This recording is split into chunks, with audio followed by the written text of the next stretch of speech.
여러분 안녕하십니까? 코로나19 통합뉴스룸 시작하겠습니다. 먼저 중앙방역대책본부의 브리핑 들으시겠습니다. 대구에서 4건, 경북 지역에서 4건의 추가 환자 발생이 있었습니다. 전국적으로 81.3%가 집단 발생과의 연관성을 확인할 수 있었습니다. 어제 새롭게 확인된 해외 유입 환자는 11명이며 유입 지역은 미주 지역이 7명으로 가장 많았습니다.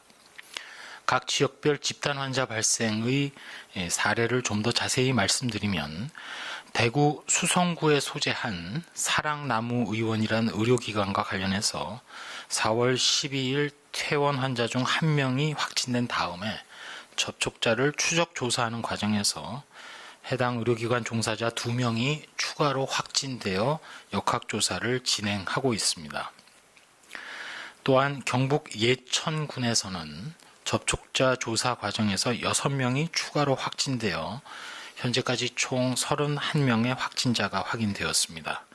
경기도 의정부에 소재한 의정부 성모병원과 관련해서는 격리 중이던 5명이 추가로 확진되어서 현재까지 총 69명의 확진자가 확인되었습니다.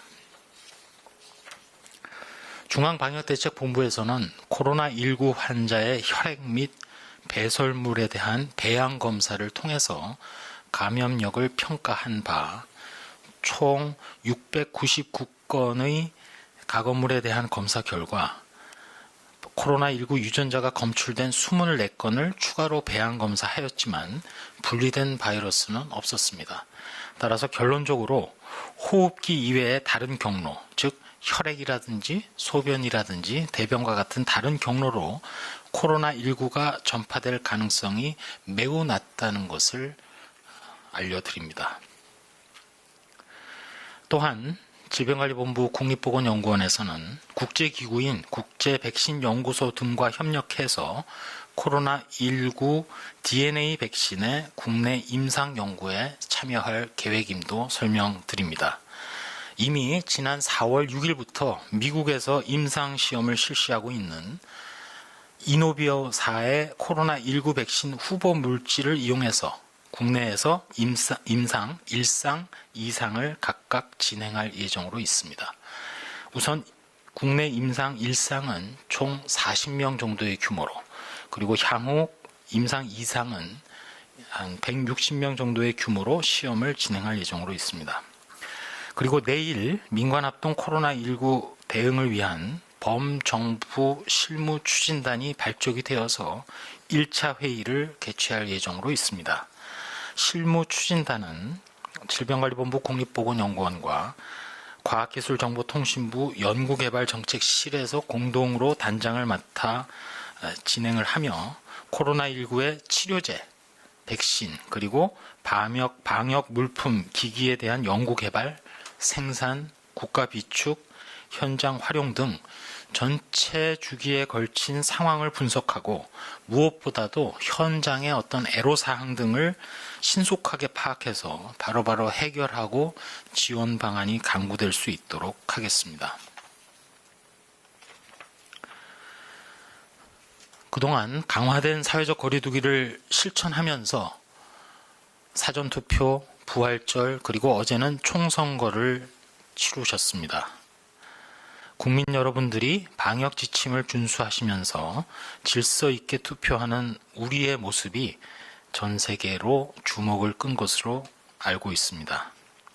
저희 방역 당국에서는 최근에 있었던 여러 가지 대중적 코로나19 노출 기회와 관련해서 관련된 여파를 예의주시하면서 일단 잠복기를 고려할 때 다음 주는 되어야만이 전체적인 방역 측면에서의 평가가 가능할 것이라고 판단하고 있습니다. 최근 계속해서 신규 확진자가 50명 이하로 어제 같은 경우는 하루에 22명만 발생을 했습니다만 아직도 결코 방심할 수 없는 상황입니다. 특별히 지난 4월 9일 경상북도 예천군에서 발생한 최초 감염 연결고리를 알 수 없는 초발 환자 발생의 경우 밀접 접촉이 있던 지역에서 무려 30여 명에서 집단 발생이 지속되고 있습니다. 어제 하루 전국에서 22명의 신규 환자가 발생했던 것을 생각하면 한 명의 지역에 연결고리 없는 사례가 30명 앞으로도 더 환자가 나온다면 상당히 많은 규모의 유행을 일으킬 수 있다는 것을 아실 수 있을 것입니다. 더군다나 이는 인구가 밀집된 수도권이 아니라 하더라도 시군구 단위에서 언제든 집단 전파가 이루어질 수 있다는 경고를 보여준 사례라고 판단하고 있습니다. 또한 예천군 사례 외에도 추가 사례들이 지속적으로 발생을 하고 있고 확진자가 늘어난다는 것도 문제지만 오늘 다른 의료기관의 경우에도 보시다시피 이러한 연결선상에서 치명적인 피해가 발생할 수 있는 고위험군에게 감염 전파가 발생할 수도 있다는 것이 저희 방역당국의 우려를 더 깊게 하는 점입니다. 고위험군, 특히 65세 이상 어르신분들, 또 기저질환을 앓고 계신 분들, 임산부 등에는 코로나19 감염이 일어나면 자칫 돌이킬 수 없는 피해로 직결될 수 있습니다. 그동안 국민 여러분들의 강력한 사회적 거리두기로 많은 감염을 사전에 막을 수 있었고 국가 전체적으로 볼 때 감염 규모를 대폭 감소시키는 데 어느 정도 성과를 거둔 것은 사실입니다. 그러나 앞서 말씀드린 대로 그 지역이 수도권이 됐든 아니면 다른 지역이 됐든 언제든 지역사회의 집단 감염이 재발할 수 있다는 점을 우리 모두 잊지 말아야 하겠습니다. 특히 지난 2월에 발생했던 폭발적인 집단 감염의 사례를 교훈으로 삼아서 우리 주변의 고위험군의 안전과 생명을 지킨다는 마음으로 이제까지 그래왔듯이 감염 예방 수칙을 잘 지켜주시고 사회적 거리두기를 철저히 실천해 주시기를 거듭 부탁 올립니다. 이상입니다. 네, 지금부터 질의응답 시간 갖도록 하겠습니다. 네, 지금까지 중앙방역대책본부의 브리핑을 들으셨습니다. 국내 코로나19 현황을 정리해 보겠습니다. 박광식 의학전문기자가 나와 있습니다. 자, 박 기자, 오늘 신규 확진자 현황을 정리를 못했어요. 간단히 좀 정리해 주시죠. 간단히 좀 정리하고 넘어가겠습니다. 일단 네. 어제 신규 확진자 22명이 발생해서 지금까지 확진자는 1,613명입니다. 네. 그리고 사망자는 4명 늘어서요. 229명이고요. 현재 국내에서 치료 중인 사람은 2,627명입니다. 네. 많게 돼서 격리 해제된 분은 7,700여 명에 달하고요. 현재 지금 검사 중인 분들은 14,268명이고 네. 총 지금까지 국내 이 검사 누적 건수만 보면은 53만 8,775명이 이 검사를 받았습니다. 예. 오늘 신규 확진자 22명에 대한 분석만 좀 보면요. 11명이 해외 유입으로 추정이 되고 그러니까 네. 절반이 또 11명이 지역 발생 또 50%가 지역 발생으로 좀 추정되는 상황입니다. 예. 치명률은 한 2%가 지금 넘고 있는 상황이고요. 80대의 경우에는 23%, 70대는 한 10%에 지금 근접하고 있습니다. 예. 오늘 이제 방역 당국이 여러 가지 이런 오늘 신규 확진 사례 중에 몇 가지 좀 중요한 어떤 감염자들에 대한 이야기들을 했는데요. 네. 경북 예천군 사례를 들었습니다. 그러니까 그 감염자 1명으로부터 벌써 지금 확진자, 접촉자들을 조사했더니 지금 31명의 확진자가 발생을 했습니다. 예. 그러니까 1명으로 시작했는데 이제 사회적 거리두기를 갖다 잘 못했을 경우에 이렇게 한 30명까지 더 추가로 확진될 수 있기 때문에 아직 뭐 우리가 안심하기엔 이르다 이렇게 예. 얘기를 계속 강조하고 있습니다. 금방 브리핑에서도 얘기를 했습니다만 경북 예천에서 또 6명이 추가가 네, 맞습니다. 됐다고 해요. 31명이 됐고 그 밖에도 집단 감염 발생 사례가 좀 있죠. 네, 그렇게 해서 계속 집단적으로 나오는 사례들이 이제 대구에서 한 의원에서 퇴원한 사람들로부터 이제 추가로 조사하는 과정 중에 그 의원의 종사자 2명이 또 추가로 확진된 사례가 있고요. 예. 그리고 의정부 성모병원에서도 계속 지금 추가 확진 사례가 계속 나오고 있는 상황입니다. 그러게 말입니다. 지금 그 코로나19 바이러스가 감염되는 주요 경로 중에 주요 연결고리 중에 하나가 병원입니다.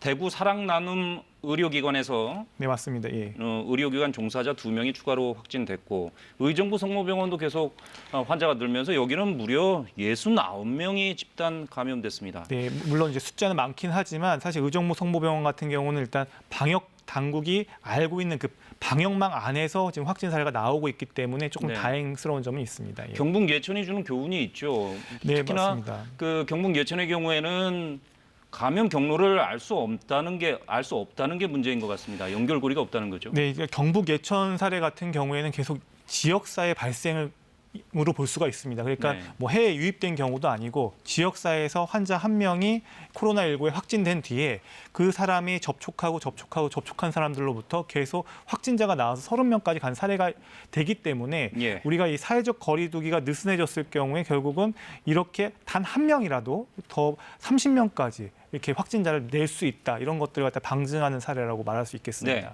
근데 어제 총선이 있었습니다. 많은 사람들이 모였고 사람 간의 접촉도 불가피한 상황이 됐었는데 이거는 큰 문제가 없을까요? 어떻게 보십니까?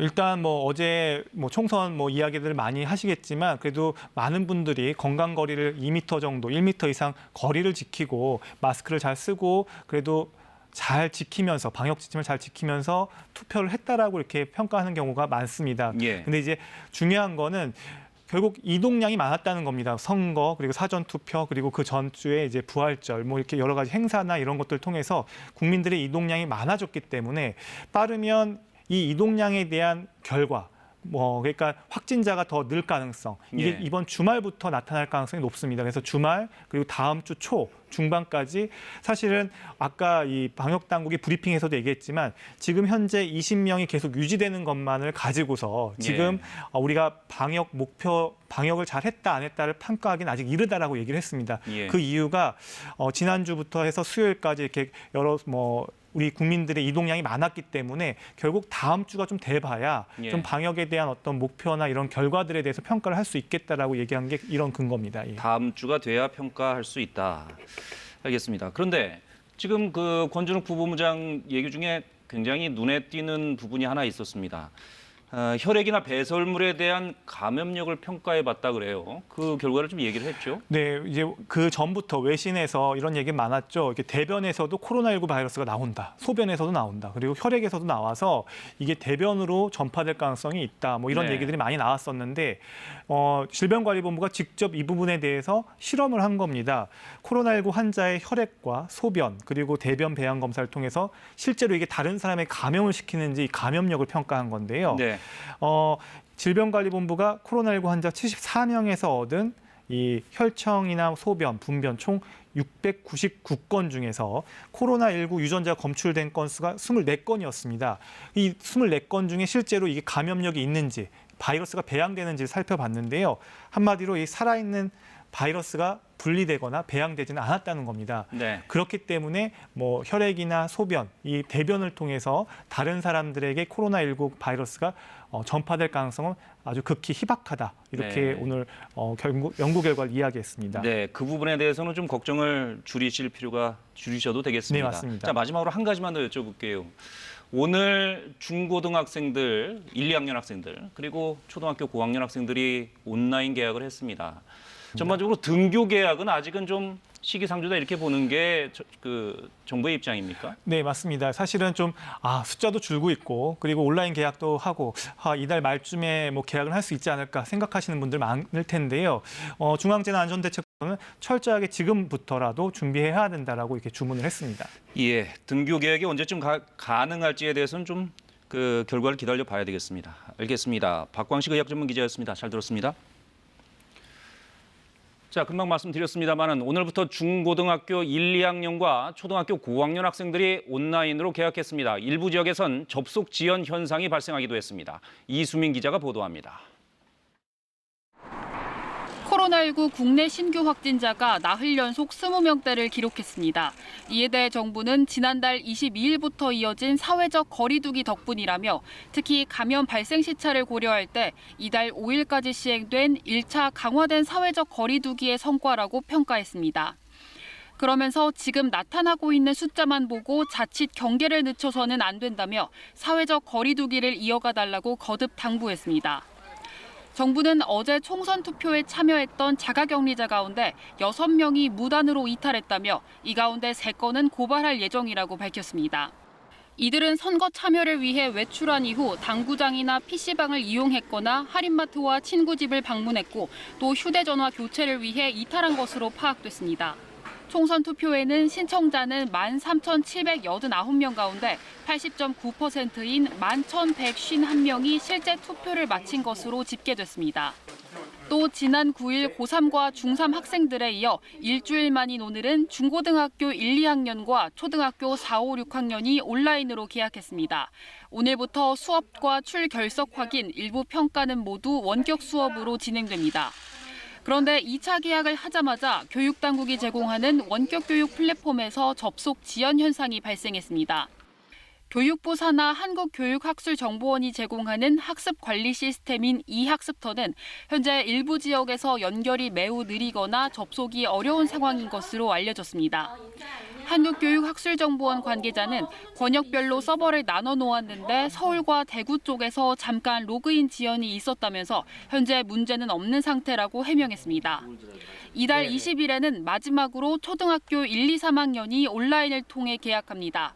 초등학교 저학년은 스마트 기기 대신 EBS TV 방송으로 원격 수업을 진행할 예정입니다. 한편 오늘 정부와 방역의학 전문가 등이 참여하는 생활방역위원회 2차 회의가 열렸습니다. 정부는 강화된 사회적 거리 두기 실천과 일상생활 속에서 감염 예방 활동을 함께하는 생활방역 체계로의 전환을 준비하고 있다고 밝혔습니다. KBS 뉴스 이수민입니다. 네, 대구는 코로나19 확진자가 지난 10일 0명을 기록한 뒤 엿새째 한 자릿수를 보이고 있습니다. 반면 경북 예천군을 중심으로 지역사회 확산이 계속되고 있습니다. 대구 취재기자 연결합니다. 윤희정 기자, 현재 대구 경북 상황 전해주시죠. 네, 오늘 0시 기준으로 대구의 신규 확진자 수는 4명입니다. 대구는 확진자 1명도 나오지 않은 지난 10일 이후 엿새째 한 자릿수를 기록하고 있는데요. 대구에서 첫 확진자가 나온 지 이틀 뒤면 2달이 됩니다. 신규 확진자 수가 한때 하루 700명에 이르렀지만 고강도 방역과 강한 사회적 거리 두기로 2달 만에 안정세로 접어들었다는 분석이 나옵니다. 반면 경북 예천이 심상치 않습니다. 경북에선 어제 하루 7명이 신규 확진됐는데 모두 예천에서 나왔습니다. 기존에 확진된 3살 아이의 어머니와 방과 후 교사의 자녀 등이 추가 감염됐습니다.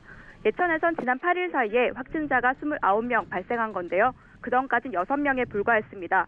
모두 한 환자를 중심으로 가족과 직장 동료, 친척 등이 줄줄이 감염되는 양상입니다. 인근 안동시에 있는 경북도청 신도시의 임대 아파트에서도 예천 확진자와 접촉한 학교 행정실 직원이 확진되기도 했습니다. 예천 확진자로 인한 밀접 접촉자는 300명이 넘었습니다.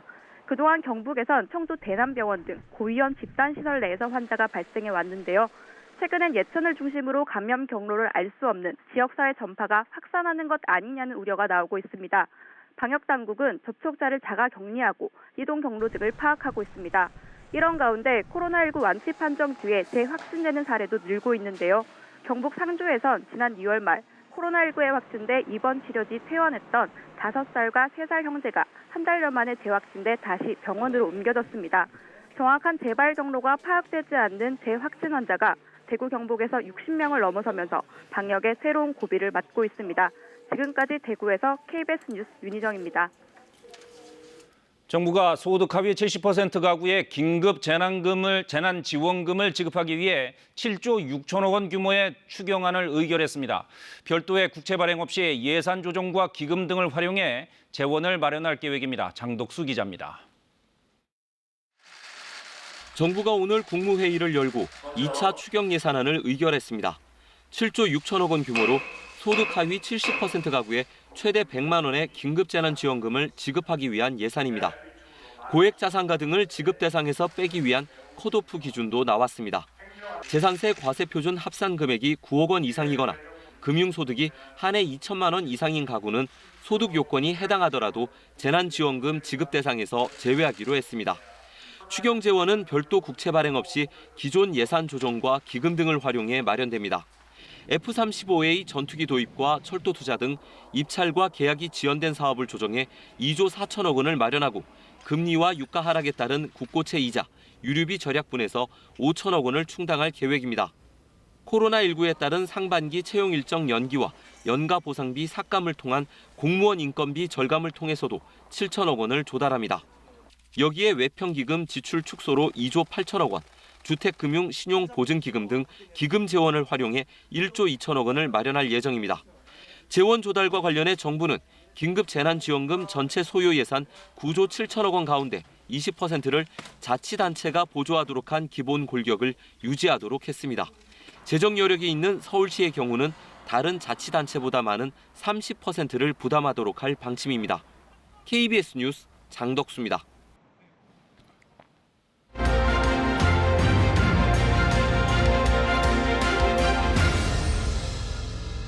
네, 총선 결과 간단히 짚어드리겠습니다. 민주당 완승, 통합당 완패입니다.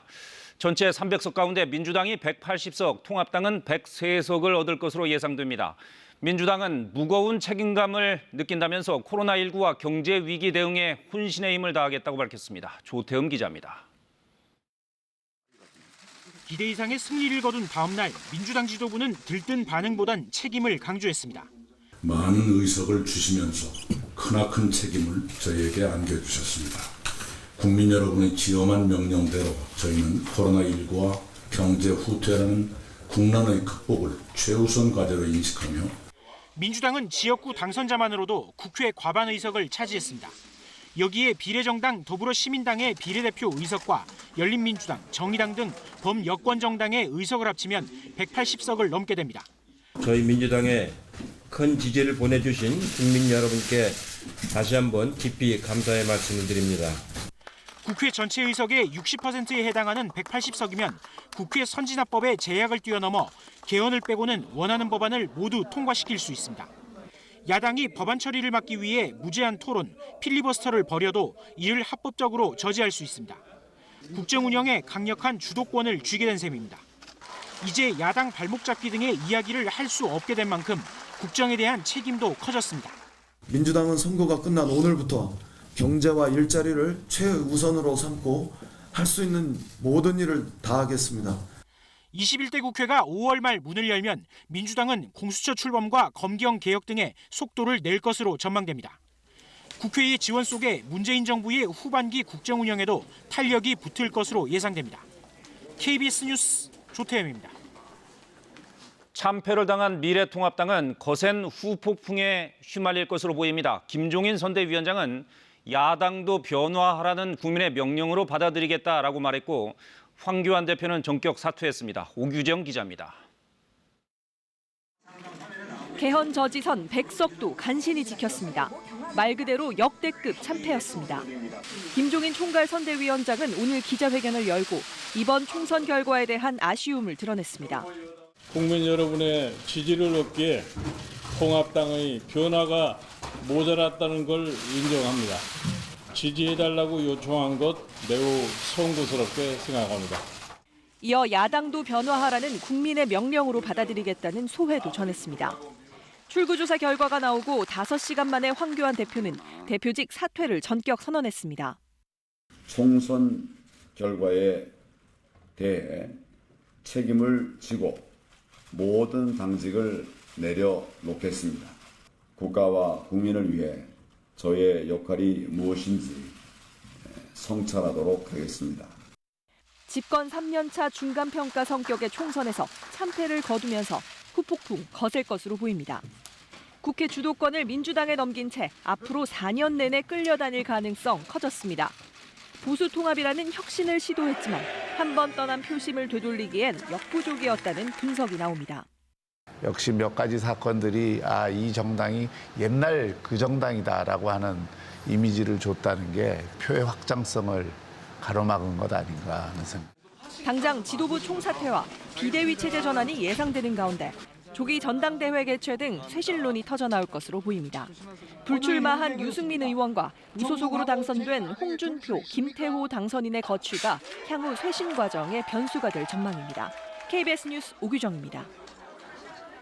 원내 3당 민생당은 단 한 석도 차지하지 못했습니다. 정의당은 6석, 국민의당과 열린민주당은 각각 3석을 얻는 데 그쳤습니다. 소수 정당의 국회 진출을 보장하기 위해 연동형 비례대표제가 도입됐지만 거대 양당이 위성 정당을 만들면서 그 취지는 사라졌습니다. 조지영 기자가 보도합니다. 마지막까지 거대 양당 견제를 외치며 제3지대를 자처했던 소수 정당들. 우리 제3당 민생당이 나서서 교섭단체 만들어 주셔야 합니다, 여러분. 국민의당이 이겨야 싸움만 하는 정치를 바꾸고. 하지만 결과는 참혹했습니다. 민생당은 지지 기반이었던 호남을 비롯해 전국의 지역구에서 단 한 석도 얻지 못했습니다. 투표용지에 제일 윗칸에 이름을 올렸지만 비례대표 의석을 배정받는 기준인 득표율 3%도 넘지 못했습니다. 원내 제3당, 교섭단체에서 원외 정당으로 몰락하게 됐습니다. 앞으로 우리나라 정치가 또다시 거대 양당의 싸움판 정치로 정의당은 지역구에서 단 한 석, 비례의석을 다 합쳐도 6석입니다. 연동형 비례대표제가 도입될 때 가장 큰 혜택을 볼 것으로 전망됐지만 겨우 현상 유지에 그쳤습니다. 뜨거운 성원과 애정어린 질책 모두 가슴속 깊이 담겠습니다. 지역구 후보를 내지 않고 비례대표 선거에만 집중한 국민의당도 3석에 그쳤습니다. 국민들의 뜻에 따라서 일하는 정치, 그리고 삶의 문제를 해결하는 정치. 소수 정당들은 거대 양당의 경쟁 속에 독자 생존의 길을 택했지만 지역구의 문턱과 비례 위성 정당을 뛰어넘지 못했고 21대 국회는 양당제로 돌아갔습니다. KBS 뉴스 조지연입니다. 현재 서울은 21.6도까지 올랐습니다. 오늘 서울과 전주의 낮 최고 기온 25도 등 서쪽 지역에서는 낮 동안 다소 덥게도 느껴지겠습니다. 동풍이 태백산맥을 넘으면서 고온 건조해져 주로 서쪽 지역의 기온이 크게 오르는 건데요. 이 동풍의 영향으로 동해안 지역은 15도 안팎에 머물겠습니다.